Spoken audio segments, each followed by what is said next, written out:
$1990 का साल था। ओडिशा के पूरब में एक सुदूर इलाकों में बसा था एक छोटा सा गांव माधवपुर। वो गांव की दोनों तरफ गहरी नदी थी, एक तरफ महानदी और दूसरी तरफ पाइका नदी, और उस गांव की तीसरी तरफ घना जंगल और आमों के पुराने बागों के बीचों बीच दबा हुआ था। दिन में यह गांव सामान्य लगता था, लेकिन रात होते ही माधवपुर किसी और ही दुनिया का हिस्सा बन जाता था।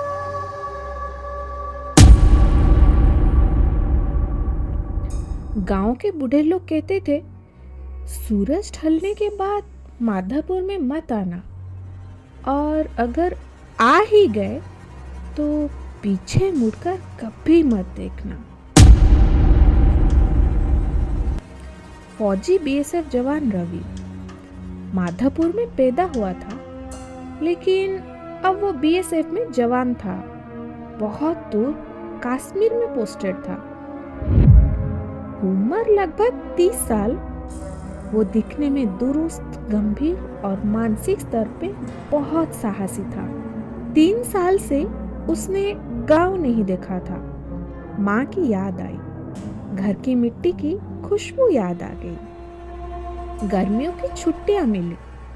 उसने सोचा, आज ही निकलता हूँ, रात हो जाए तो क्या, मैं फौजी हूँ भाई।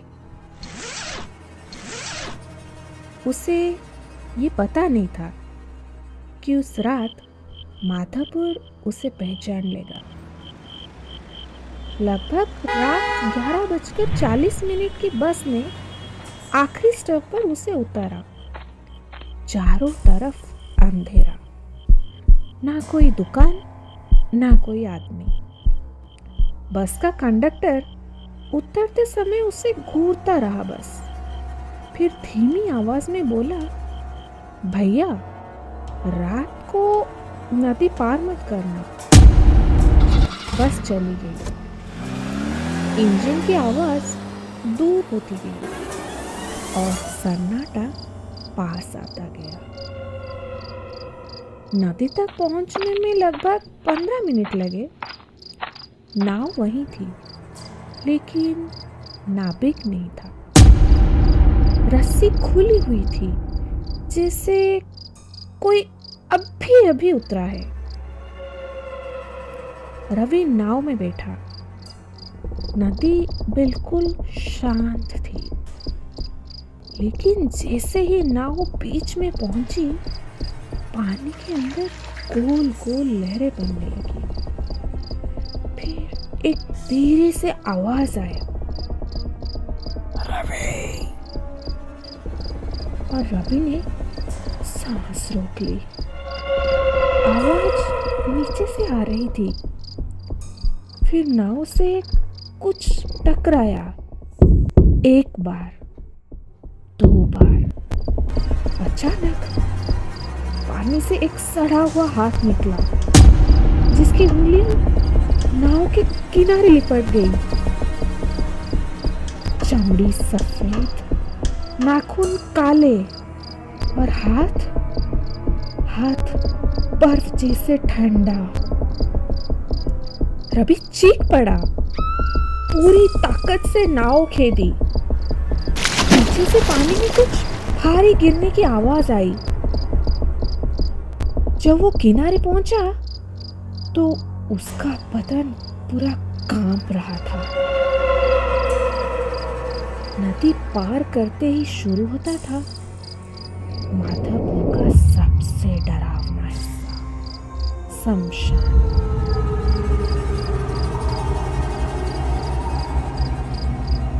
टूटी कब्रें, झुके हुए पत्थर, कुछ कब्रों पर तो नाम ही नहीं थे। जैसे जैसे वो चलता गया, उसके पीछे कदमों की आवाज आने लगी, लेकिन कदम उसकी चाल से मेल नहीं खा रहे थे। वो रुका, मगर वो कदम चलते रहे। चलते रहे। उसने पीछे देखा लेकिन कोई नहीं था। तभी रवि ने सुना एक कब्र से हंसी आ रही थी, बच्चे जैसी लेकिन बहुत पुरानी। एक कब्र की मिट्टी धंसने लगी जैसे नीचे कोई सांस ले रहा हो। फिर जमीन फटी, उसमें से एक आकृति निकली, आदमी जैसी, लेकिन आदमी नहीं, एक काला साया जैसी। टांगे उल्टी मुड़ी हुई, आंखें गहरे गड्ढों जैसी, मुंह असामान्य रूप से फैला हुआ।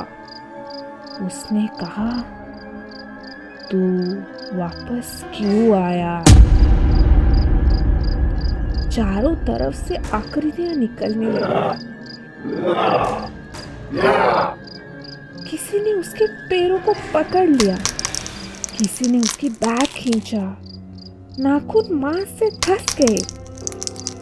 वे डराना नहीं चाहते थे, वो उसे जमीन में खींच रहे थे।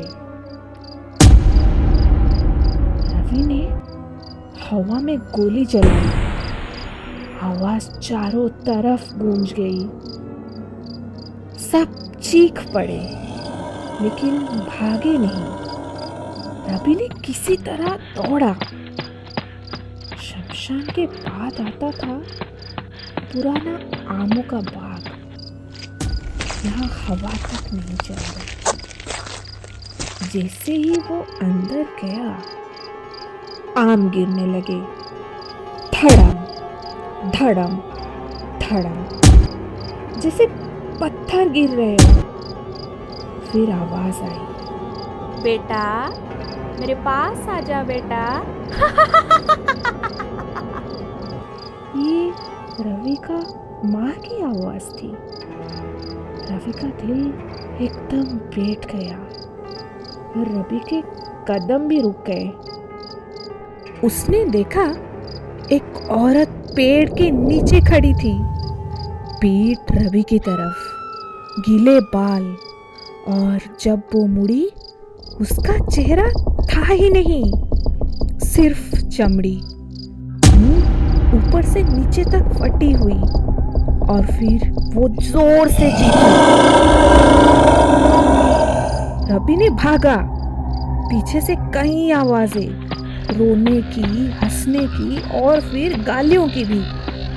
आखिरकार रवि को मंदिर की दिया बत्ती दिखी। जैसे ही उसने गांव की सीमा पार की, सब कुछ शांत हो गया। सुबह को गांव वालों ने उसे बेहोश पाया। रवि के पैरों पर खरोच के निशान थे, जूतों में कब्र की मिट्टी थी।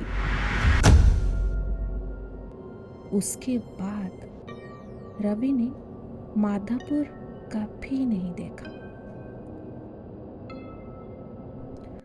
और गांव में आज भी कहा जाता है, जो रात को नदी पार करता है वो कभी भी अकेला नहीं लौटता। क्या रवि अकेला लौटा था या उसके साथ कोई और भी था?